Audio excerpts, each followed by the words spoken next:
Well, we're having a great time in Orlando in terms of preparation for the game, and obviously our kids being part of this great community.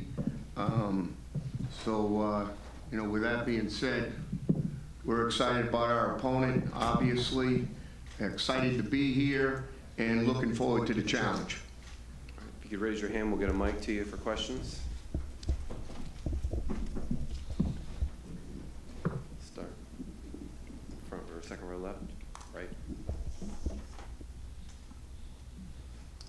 Chris Valles with the Wolverine. Coach, can you just talk about the receivers a little bit and the challenge of us stopping those guys?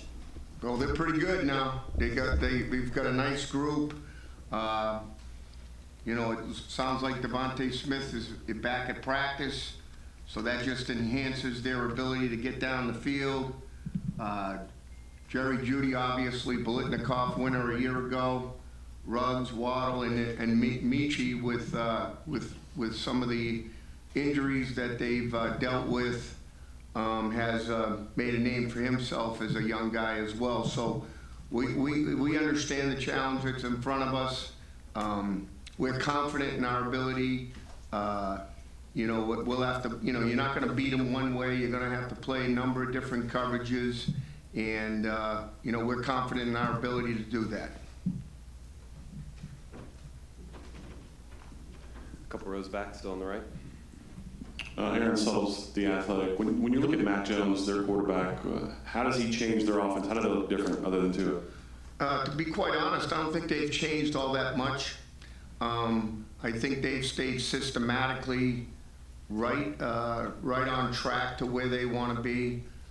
He does a great job of getting the ball out quick, which is obviously a trait for their offensive football team, as they want to get it out quick.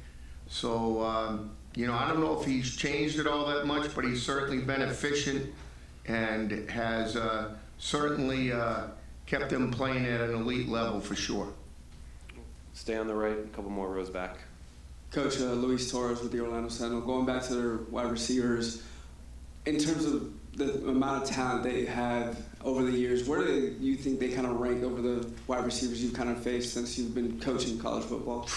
Boy, I would have to say top 3 to 5. One year at BC, we had Sammy Watkins and company when we faced Clemson, and I would think this group might have some similar traits, but the bottom line is when you have 4 of them, that makes it a significant challenge because you got to be strong at all your defensive back positions, and your linebackers got to be in sync in the coverages that we'll utilize. So this is probably the deepest group across the board, but seen individual talent like these guys in the past. We have any more questions for the Michigan defense? Over on the left. AP Stidham, WHEP, AM and FM, Foley, Alabama. Coach, what have you seen from Najee Harris through the season? How he's developed? Well, he's probably the best jump cut guy I've seen. In meeting him when he was a senior in high school, to see his development physically, he's certainly taken his physicality to a different level. But the thing that I'm most impressed with is his ability to change direction and jump cut and be in the strong side A gap, end up in the backside B gap, or vice versa. So a good back, a guy that we're going to have to tackle for sure. You're not going to be able to one-arm whip him down on the ground. It's not one of those type of guys. He's kind of a throwback because of his size and strength. Back over on the right, 3 rows back. Ashley Bastock, the Toledo Blade. Don, just in the week since the Ohio State loss, what has this group's response been, and what have you seen from them in bowl camp? We've moved on from that. I mean, obviously, you can't let a significant loss like that linger. If you let it linger, then it's one loss leads to 2 losses, And I think our guys have done a good job of just putting that behind us and focusing on what's in front of us. We've got a great challenge coming up here next Wednesday, and that's why our 100% focus. A couple more rows back on the right. Or Hudson, what do you think about Najee when you see him on tape? I think he's a very good player.